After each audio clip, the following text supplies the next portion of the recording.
नमस्कार, मैं हुसैन रिजवी।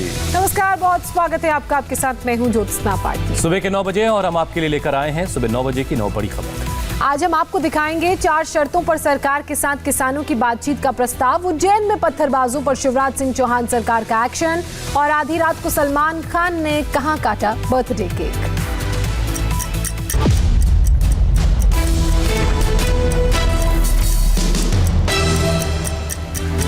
किसान आंदोलन के 32वें दिन सरकार से बातचीत का नया विकल्प खुला है। केंद्र सरकार के ऑफर पर किसान नेताओं ने बातचीत की नई तारीख तय की है। किसान आंदोलन का समाधान बातचीत से निकलने की नई तारीख है 29 दिसंबर, दिन मंगलवार, समय सुबह 11 बजे। किसानों ने ये तारीख सरकार को भेजी अपने बैठक के मसौदे में मुकर्रर की है। उन्होंने कहा कि आइए आप एजेंडा दीजिए, डेट आप दीजिए। तो 2 बार ये हो चुका था। हमें लगा कि ये कहीं लोगों में ये ना जाए कि ये बातचीत नहीं, इसलिए हमने एजेंडा पर अपॉइंटेडली रिपील ऑफ लॉ बोल के कि इसका क्या प्रोसीजर, क्या मोडेलिटी से रिपील होगा, हम इस पर ही बात करेंगे। तो बातचीत का दौर शुरू होगा तो कुछ न कुछ हल निकलना चाहिए। आप लोगों ने ये अभी भी क्लियर कर रखा है कि तीनों कानून जब तक वापस नहीं होगा तब तक आंदोलन खत्म नहीं। सरकार ये करेगी हम संशोधन करने के लिए तैयार हैं, आप हमें सुझाव दीजिए। तो क्या लग रहा है वो स्थिति बन पाएगी? संशोधन वाला चैप्टर तो फाड़ दिया, अब नहीं, अब तो सुझाव नहीं, पूरा का पूरा बिल वापसी, बिल वापसी तो घर वापसी। सरकार और किसानों के बीच बातचीत के 5 राउंड पहले भी हो चुके हैं। पहले की बातचीत में भी किसान तीनों कृषि कानूनों को रद्द करने की मांग पर अड़े थे। किसान संगठनों और किसान नेताओं का रुख अब भी वैसा ही है। नई बातचीत में किसानों के 4 ऐसे एजेंडे हैं जिस पर वो किसी भी समझौते के लिए राजी नहीं है। किसानों का पहला एजेंडा तीनों कृषि कानून रद्द करने की प्रक्रिया बताए सरकार। दूसरा एजेंडा MSP की कानूनी गारंटी दी जाए। तीसरा एजेंडा पराली जलाने पर किसानों पर पेनल्टी न लगाई जाए। और किसानों का चौथा एजेंडा है विद्युत संशोधन विधेयक 2020 के मसौदे में किसानों के हितों में बदलाव।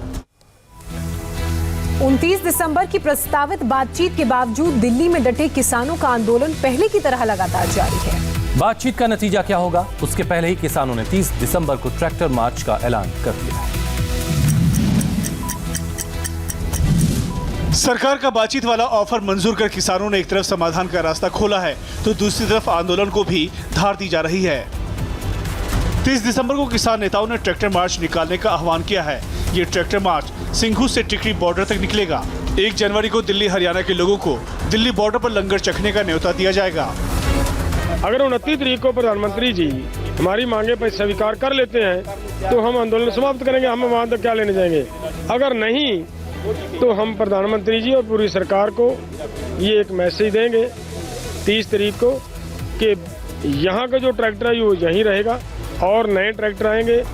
इधर सिंघू से लेकर टिकरी और गाजीपुर बॉर्डर तक किसानों का जमावड़ा बढ़ता जा रहा है।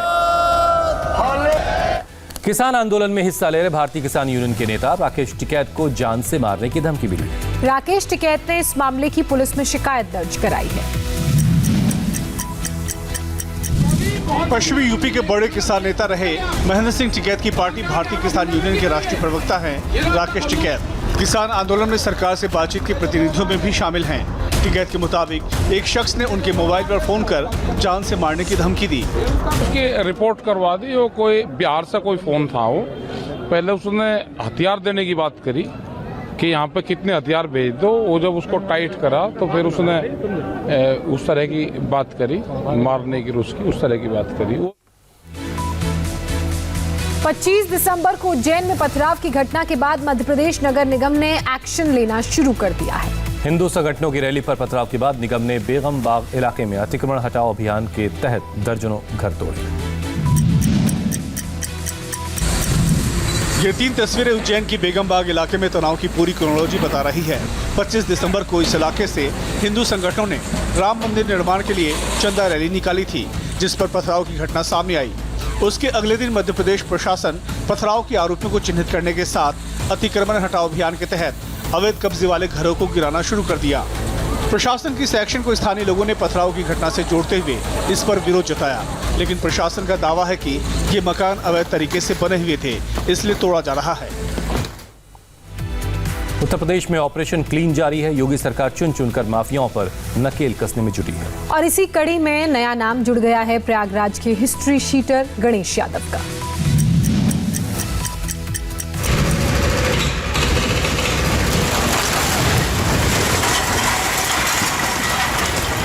महज 5 सेकंड में बिल्डिंग धड़ा, देखते ही देखते जमींदोज हो गई चमचमाती इमारत।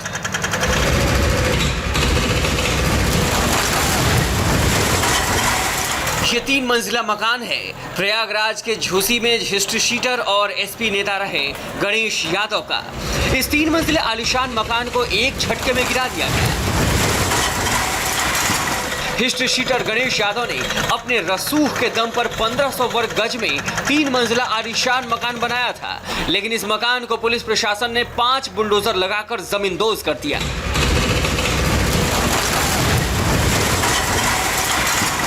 तस्वीरों में आप देख सकते हैं कि किस तरह से इस कार्रवाई को अंजाम दिया गया।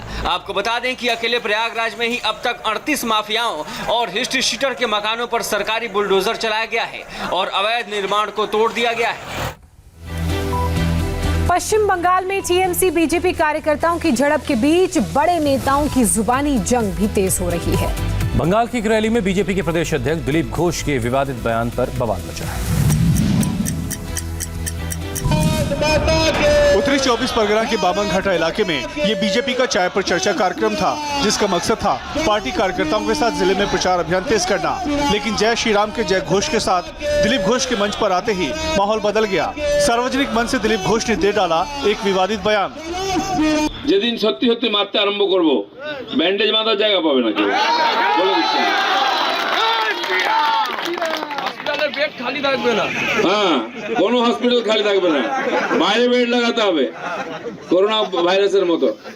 আমরা ভদ্রলোক ভদ্রভাবে রাজনীতি করি, সংবিধান মানি, আইন মানি, কিন্তু এরকম ভাববেন না যে আমাদের হাত পা নেই। মুখও আছে, হাত পাও আছে এবং সেটা ভালোই চলে মুখের মতো। আপনারা দেখেছেন না বীরভূমে যেদিন আমি গেছিলাম মিটিং করতে শিউড়িতে। बीजेपी के प्रदेश अध्यक्ष ने टीएमसी को ललकारते हुए कहा कि टीएमसी हमारे कार्यकर्ताओं को उकसा रहे हैं, हम भी चुप नहीं बैठेंगे। और अब बात शरद पवार के पावर पॉलिटिक्स की, जिसने महाराष्ट्र से लेकर दिल्ली तक घमासान मचा दिया है।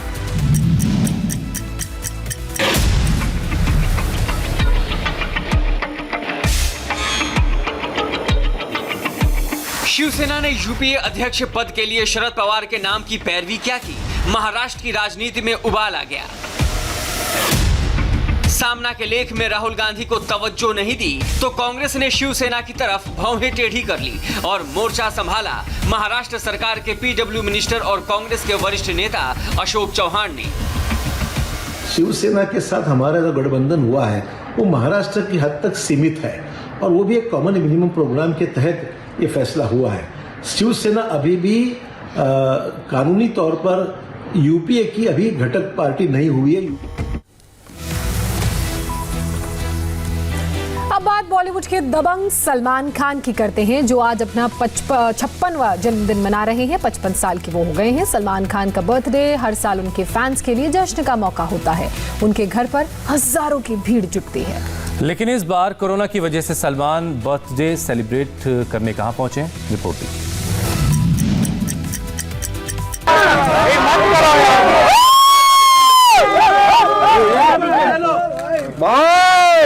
राधे राधे राधे विशाल विशाल विशाल विशाल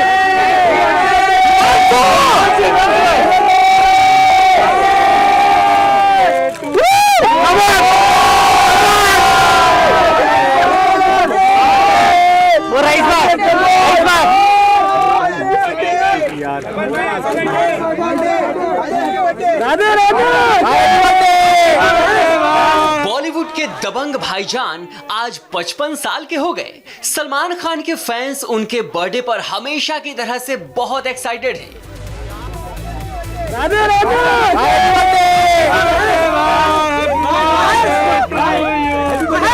thank you for coming sir, thank you. Salman को विश करने, अपने भाईजान की एक झलक पाने के लिए उनके फैंस बेचैन हैं। ये तस्वीर सलमान खान के पनवेल स्थित उनके फार्म हाउस की है, जहां वो अपने परिवार के साथ पहुंचे हैं। साथ ही उनके बेहद खास और करीबी कुछ लोग उनके फार्म हाउस पर पहुंचे। बेहद सादे अंदाज में अपना जन्मदिन मनाने सलमान खान वहां पहुंचे। कोरोना के चलते इस साल सलमान की बर्थडे पार्टी हर साल की तरह नहीं हुई, लेकिन इसके बावजूद सलमान ने अपने फैंस को नाराज नहीं किया।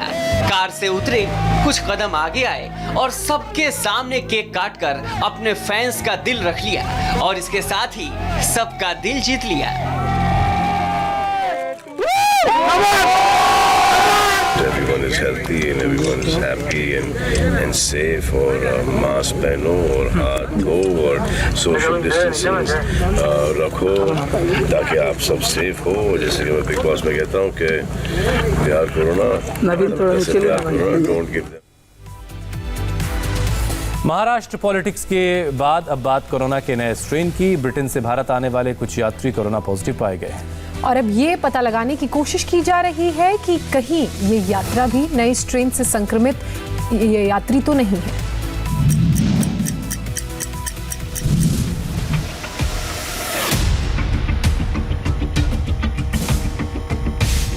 अभी कोरोना से देश निपट ही रहा था, ऊपर से कोरोना के नए स्ट्रेन ने देशवासियों की चिंता बढ़ा दी है। ब्रिटेन के बाद दूसरे देशों में भी कोरोना के नए स्ट्रेन ने तेजी से फैलना शुरू कर दिया है और टेंशन भारत में भी है।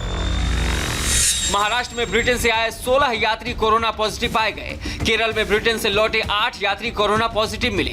दिल्ली में ब्रिटेन से वापस आने वाले 2 यात्री कोरोना संक्रमित निकले। इंदौर में ब्रिटेन से आने वाले 2 यात्री कोरोना पॉजिटिव मिले।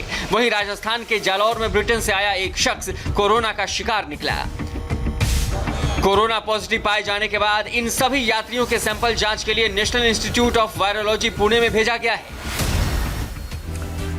और वक्त फिलहाल एक छोटे से ब्रेक का है। ब्रेक के बाद देखिए बिहार में परीक्षार्थियों को क्यों करनी पड़ी मालगाड़ी की सवारी।